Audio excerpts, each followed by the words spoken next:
Welcome to Geared for Growth. I'm your host, Mike Mortlock from MCG Quantity Surveyors. Today we have the privilege of welcoming Michael Kowalczyk into the fold, who is the owner of Tailored Property Group. They are a buyer's agency business focusing in investment around the country. But more importantly than even that is I wanted to unpack Michael's story. So he first invested in his early 20s, got a couple of properties, then brought his new wife into the fold, and they've built an 8-figure property portfolio. But it hasn't been easy sailing all the way. They weren't on a high income. They made some mistakes along the way, and Michael's very generous in highlighting some of the areas that he feels like maybe he got away with, was a little bit lucky with, other areas that they definitely got wrong that set them back to some degree despite their success down the end of the line being so great. It's a really interesting, insightful podcast from Michael, and I think for anyone that's wanting to build a portfolio, there's going to be some wisdom for you to download in this one. Here's Michael. Michael Kowalczyk, thanks for joining me on Geared for Growth. Thank you, Mike, for having me on your show. Pleasure. You know what, I'm so glad that there was a very gifted 1,500 metre swimmer that enabled me to pronounce your name. I think I got it right? The old Daniel Kowalczyk, Kieran Perkins battle, that was epic. You must have been secretly rooting for Daniel. Mate, you got the last name absolutely nailed. And yeah, you know what, growing up in those years, yeah, they were some of the idols out there, definitely. It's it's hard enough finding someone with the same last name, but then you got them competing on the big stage. Well, I mean, I'm the same. If it wasn't for Sterling Mortlock, I'd be in big trouble, though. I'm sick of people asking me if he's my brother or my cousin.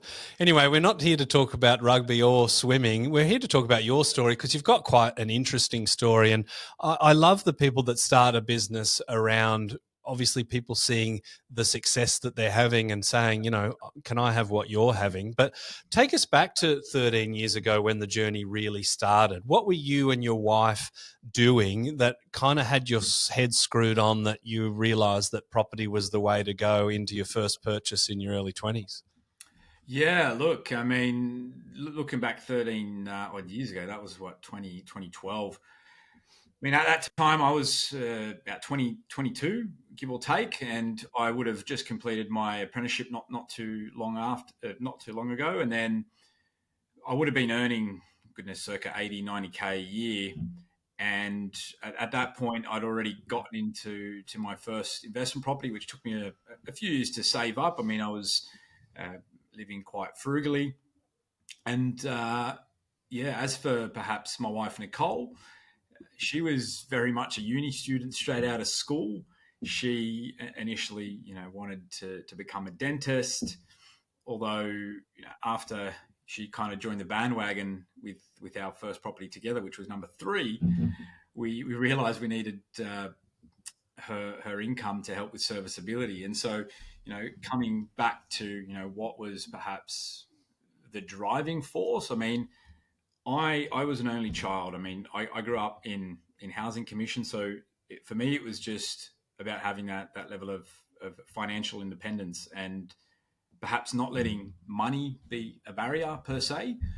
And I just looked at property and noticed it kept going up in value. I mean, I kind of still look back and remember when our neighbour's place where I was living back in Greenacre, and in the early 2000s, I mean, that went to auction. It sold in the high 3s. And even then I was like, oh, wow, that's a lot of money. And yeah, kind of stuck with me. And at the time, or even now, no one really in my family had ever owned any property. I mean, everyone around me was very novice. So I was as green as they come. And I remember then, just floating the idea past mum, that saying I wanted to get into the property market, and that's how it kind of kicked off. It's an interesting thing to observe. Okay, well, growing up in housing commission, you're going to be exposed to the fact that there are haves and have-nots, and perhaps you put yourself in the latter category. But it's also a big next step to go, well, okay, well, I'm going to do something about it. But then also coming to the conclusion that the answer for you was property and being successful at it. So do you think there was something about the way that your brain was wired or something special that made you kind of gravitate towards property? Or was it just the simple things like seeing the neighbor's house and going, okay, well, this is a way? Look, I mean, the underlying aspect was that I saw that property being bricks and mortar was growing consistently, especially in Sydney. And off the back of just my upbringings, I mean, being very frugal with money, I just learned to save, and I just wanted the money to go further. I didn't really envision myself working for extended years well up to my retirement. And I figured that if I could do that, and I'd seen a few other investors, read like property magazines as such, that they were doing quite well. So I thought, why not give it a crack? Yep. And at the time, I remember when I spoke to Mum, I said, "Oh, look, I want to get a property." She's like, "Oh, look, I've got someone that can help." Um, and long story short, it was just a lady. She was selling off the plan type stock, and my mindset was I wanted to feel comfortable investing in Sydney. So part of that was like, well, here's the opportunity. You only need to pay 5% deposit up front, and that kind of segued in. And what I realized at the time is, after getting into that property, it actually didn't do too bad. I mean, a year later, once it settled, we got it revalued, ended up earning a decent amount where I was able to refinance. So that just instantly triggered a bit of a light bulb moment where I was like, well, if I've done this once, why can't I do it again? And so that then led into getting property number two, which was literally the next street over. But unfortunately, that didn't eventuate as well. And I guess it comes down to just that determination of keeping persisting and learning from the mistakes that allowed us to keep going.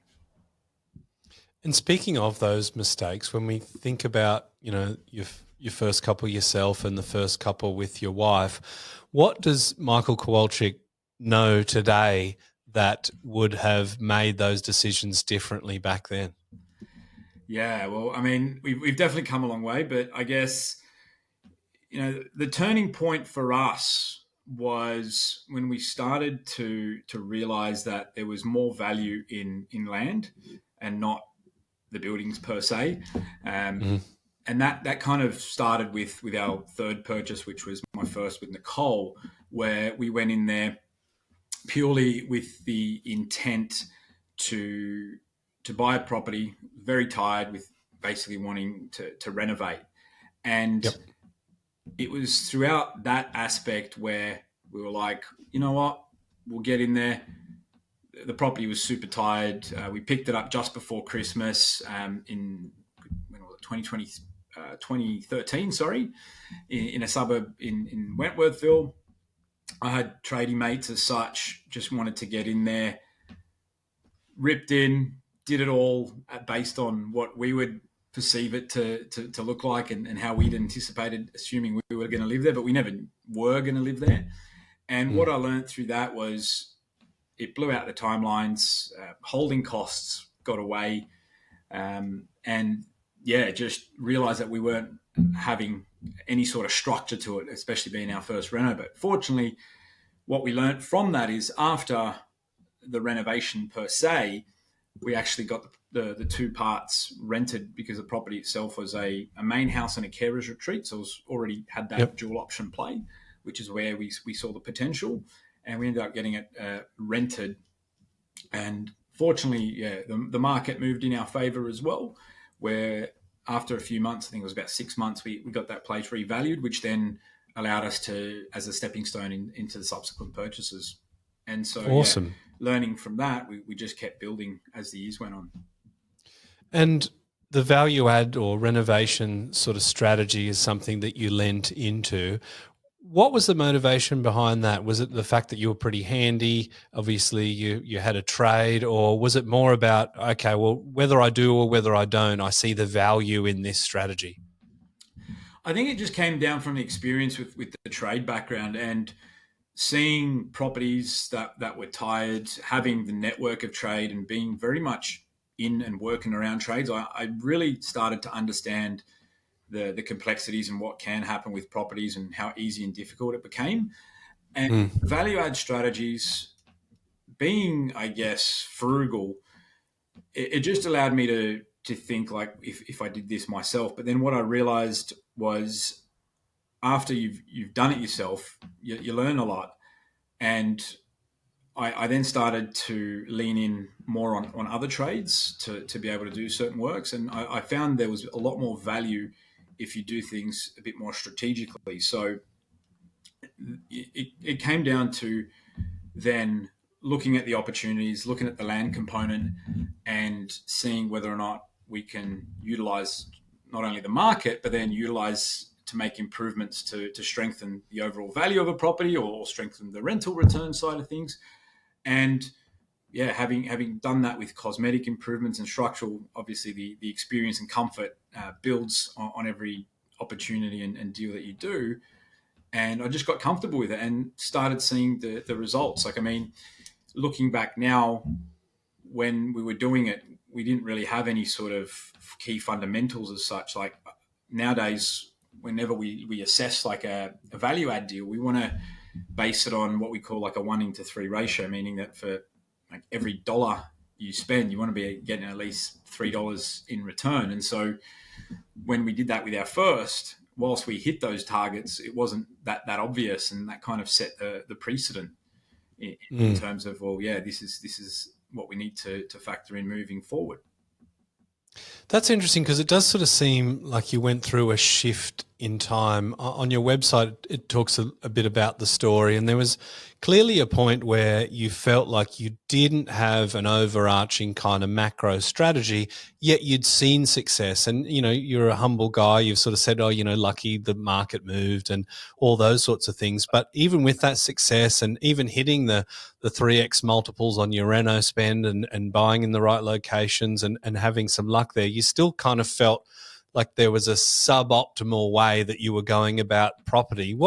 I'm interested in what led you into that headspace and what the first step was for you in setting what you felt to be much more of a concrete plan.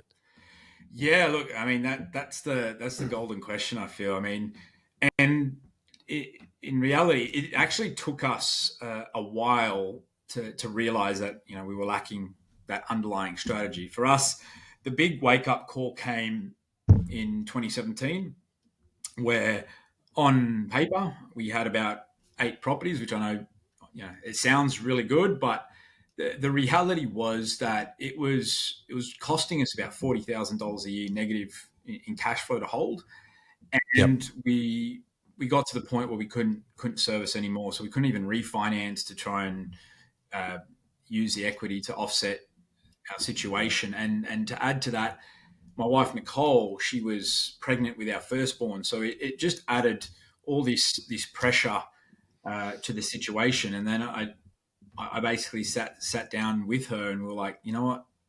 If we had a plan, it probably wouldn't have gotten to this level. And so rather than kind of dwelling on, you know, this is the situation, we just started educating ourselves, partnering with other investors, brokers who were a lot more knowledgeable in this space, outside thinkers, accountants, where when we reached out, I was very keen to try and work out, well, how do all these other investors scale past double-digit portfolios? They've obviously got a plan or some sort of framework that they're using or a strategy. And then that's when I sat down with the broker, sat down with the accountant, and basically mapped out our situation as to how we're going to keep pushing ourselves forward. And one of the key things was the financial piece, because we were maxed out, we couldn't borrow. So what we had to do is look at selling some properties. We even restructured some properties out of our individual names into trusts, just to allow and free up that borrowing capacity. And, you know, I kind of look at it now in the sense like, say you're planning for a holiday, right? And you've already got that in the back of your mind, you know where you're going. In essence, that's the goal. Whereas when you look at how you're going to get there, there's various ways. I mean, you can drive, you can catch a bus, a train, or fly, and depending on the type of method of transport that you use, it's ultimately going to change, how long it takes, perhaps how much it costs, and what the trip in itself feels like. And I mean, property in itself is no different. It's the goal is your destination, and the property is essentially the vehicle that's going to get you there. So, yeah, I mean, based on that, we've certainly come a long way in our experiences and how we approach things forward. Yeah, it's a great analogy, and it kind of sounds like in sitting down with the broker or the accountant, you're like, "Oh, I didn't know you could catch the bus to that location," or "Oh, we didn't realize there was a ferry that's half the cost of a flight." So, you talk about creativity in the property investing approach. Is that really born of that fact where you had a situation where you were kind of hitting your head on the serviceability ceiling and needed to really look at, okay, well, like, what are we doing here, and are we being the most efficient that we can when our goal is to grow that portfolio to a 10 plus size? The Geared for Growth Property Investing podcast is presented by our business, MCG Quantity Surveyors. If you're an investor or a property professional looking to get the best tax depreciation deductions for yourself or your clients, please get in touch with us at mcgqs.com.au. It's our mission to help as many property investors as we can to maximise their claims and maximise their property education as well. Yeah, so I mean, that creative piece came partially off the back of that, because after that third purchase and the subsequent purchases that followed, I was always in the mindset that every property needs to have a backup in itself, almost like a dual option play. And that's kind of what we call the creative plays nowadays, where we factor in things like data to be the underlying foundation, but then having the ability to add value or create it in some way, shape, or form for when you're ready. And part of that for me was things like granny flats, adding bedrooms. So that creative piece, it worked and really helped us when we got to that turning point in 2017, because it made us realize we had to be a lot more intentional. And, whilst we weren't earning a lot of money at the time, we just needed to find those different ways to how to leverage our position. And so value was the way to do it. Now, the reality is most people these days are very data driven. I mean, there's nothing new. We've got more technology and information at the fingertips than we can do and look at. But where we see the creative part is how can you add value at a latter stage when perhaps the market peaks or it just flatlines. Is there a way perhaps to create a second income? Because if your goal is eventually to pivot into cash flow at a latter stage, you want to have that ability that you can pull on that lever for when you are ready. Then, yeah, depending on your perhaps exit strategies, this is kind of where it came in. And for us, we're very much all about buying the right assets and holding them long term. Like, I mean, it's super expensive to transact in Australia when you've got your capital gains, your stamp duties, or your legal costs and so forth, and commissions that you've got to pay along the way. So, yeah, for us, having that creative approach is just having that extra value to give us that competitive edge. So you dropped us off at the point where you had a baby coming, you had really sort of hit the serviceability ceiling. You had a negatively geared portfolio to the tune of around 40K a year. You mentioned, sit down with a broker and the accountant and maybe selling a few properties. Fast forward to today, can you highlight some of the changes that you made that sort of unlocked the potential, and give us a bit of a snapshot of whatever you're willing to share about your portfolio at the moment? Yeah, so in terms of understanding which properties to keep and which properties to let go of, we basically sat down with both the accountant and broker and part of my strategy, and both my wife and I were like, well, which properties have the potential to optimize things further? That was step one. Mm-hmm. And then once we determined what that is, we kind of had a short list and then looked at the other properties, or which properties have grown, which ones are likely to keep growing, if any, and then the ones that perhaps had already done their cycle, let's get rid of them. Whereas we also had properties that had the the dual income play. One of them actually not too far from yourself, in Lake Macquarie, where we bought Yep. a property, we renovated it, leveraged to then develop the back, and then leveraged again to put a granny flat in between, so essentially creating a triplex.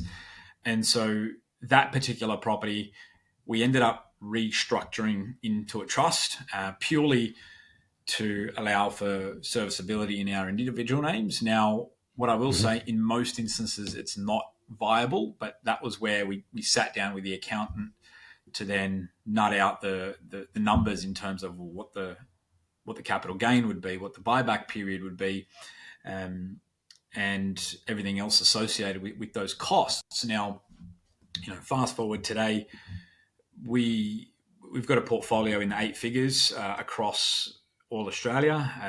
We're looking at 18 titles and 21 rental streams at the moment, and we are currently doing a few developments that are in the pipeline, which is going to boost the position, in the near future as well. But yeah, I kind of look back and think, prior to that 2017 period, I was working 6 to 7 days a week, where I was like completely drained. Whereas now the lifestyle has shifted, where a lot more present with the family, just being there with the kids, the milestones, just those really small moments. And off the back of that, I think there's really something special when you can add all that in and be able to help people along the way whilst doing it.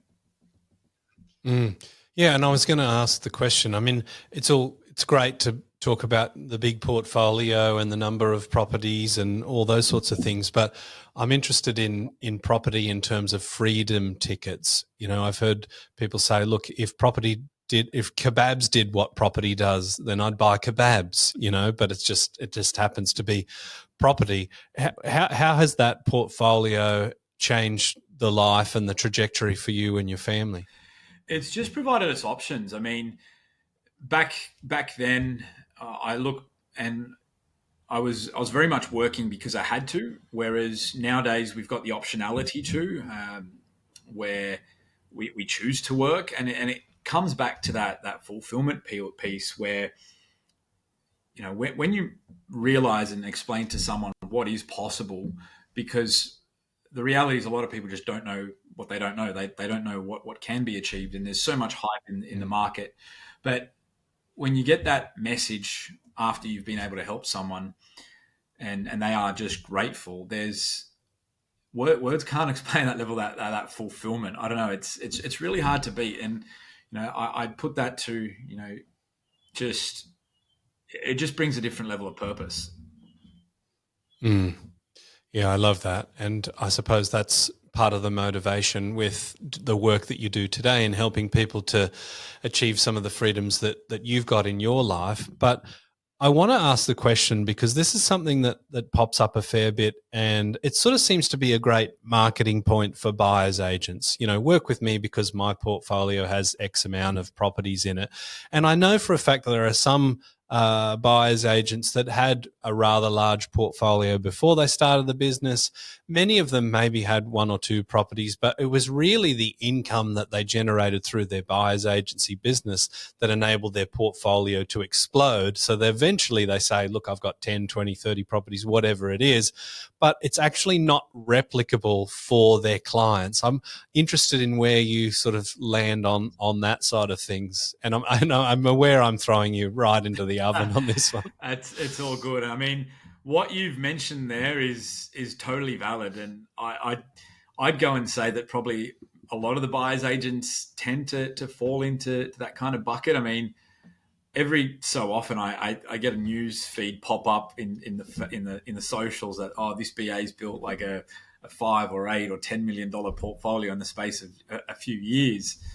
Although one of the key things that they do tend to leave out is that there's usually a successful business that's providing that level of income to help with servicing. And the reality is, unless you are on a seriously high income where you've got that money supporting the family, your intentions, your goals, then building that multi-million-dollar portfolio in such a short time frame is quite unrealistic, because serviceability plays a really big role. Without it, you're not going to get any lending, and you won't be able to leverage. So, when I look at that, my approach is very different. We were quite the opposite. We started basically from scratch and built majority of our portfolio before entering this industry as professionals. And that in itself took us over a decade. And I was still very much on the tools for the majority of it. Nicole was in healthcare. We didn't have huge incomes or any sort of handouts. We were just persistent, trying to leverage what we could, things like LMI, and then that structuring piece came in at a latter stage, and throw in value add in between. So we were just doing whatever we could with what we had. And I think that tends to resonate a lot with some of the clients that we connect with, just because we've lived it like firsthand. And I still kind of look back that we weren't on essentially high or considered high incomes, or had a business behind us. That kind of just eventuated as a result off the back of the portfolio. Although, these days there's so many buyers agents out there that the unfortunate part is that some are going in providing that advice without having built their own portfolios, or worse, learning on behalf of their clients. And that doesn't really sit right with me, but I totally understand that's just the industry we're in. Yeah, absolutely. Look, I think people will resonate much more with your story because they more likely see themselves in yourself back in the day, right? And if somebody says, I've got a $10 million portfolio, and you ask the question, oh, how did you do that? I'm like, well, it started with mum and dad giving me $5 million. It's like, okay, well, now we're kind of seeing how you did it, and well done for doubling it. But gosh, I feel like a monkey touching an electric fence probably would have a chance of doubling it as well. But for people that are kind of thinking, well, even with Michael, he started back in 2012 thereabouts. Are these results replicable today when we've got different asset prices, we've got different lending environment, we've got lots more data at our disposal, we've got lots more opportunities to work with professionals, but that can be a quagmire, as we shared a moment ago, as picking the right one for you. For people that are, let's say, on a reasonable income, I think the average is around about $89,000 across the country, but let's just say somewhere in that $80,000 to $100,000 range. Is it reasonable for people to be thinking, look, I want to replace my income with property and I want to try and do it in an X time horizon, let's say a decade? Yeah, look, I definitely think it's still possible. Although what I will say, it's not an overnight thing. And I'm only just saying that based off our own journey. Look, I put it down to just being able to save, get into the market, and obviously the sooner you get into, the more that the compounding effects takes place. Now, the other aspect to that is, with those particular individuals, I think it's super important that you get at least some level of education and try and work out a bit of a plan, because without that, it makes it hard to keep yourself accountable, and whether that's 5, 10, 15 years, whatever it looks like, and have a bit of clarity as to what's really driving it. Because then, when you've at least got the fundamentals right, and you want to partner with your team, or whether you do it yourself, you're a lot more accountable that the goalposts themselves don't move. So as long as you're consistent with that, I definitely think it's possible. And off the back of that, when you get the right people involved, like a broker or an accountant, and you've got the education piece behind yourself, if you're able to identify the properties that are within relative to your budget, and I'll go as far as saying also the type of asset, because if you're very passive, then you might be more interested in something that's newer, less maintenance, and set and forget. Whereas if you're a bit more active and you've got that level of comfort to that approach, then you can certainly target more established properties that are needing an improvement, or granny flat, or subdivision, whatever it might be, which can help accelerate the position. But it all comes down to what you're comfortable with, how much borrowing capacity you've got, because your serviceability plays a key role, how much time you've got. So if you can map that out and break it down into more incremental steps, over the space of 10 years, as an example that we touched on, then that'll give you an indication as to whether or not that's possible for your situation. But I mean, I still think it's doable with the right help and the right structure and strategy. Well, I wanted to tie a bow around this episode with, let's say, 3 top tips for people that are looking to achieve that. And we've probably done, some of the heavy lifting on that one already. But are there any other points that you think people need to be kind of cognizant and aware of if they are setting a reasonable goal for themselves, where they do want to be a multi-property portfolio owner, or they are chasing early retirement, or let's say a big asset base at the time of retirement? Yeah, definitely. So one thing that stood out for us when we got stuck, and in hindsight, if I had to do that journey again, I'd definitely structure things correctly from the start. And what I mean by that is not going gung-ho on investing in our individual names, because that in itself was the catalyst that kind of got us stuck. And whilst I understand that's not for everybody, and by no means this to be considered financial advice, but if we had structured things differently at the start, it would have saved us a whole bunch of money. It would have allowed us to be able to keep borrowing, and avoided that pain of having to restructure midway throughout our journey, because that in itself took us about 2 years to completely change the dynamic.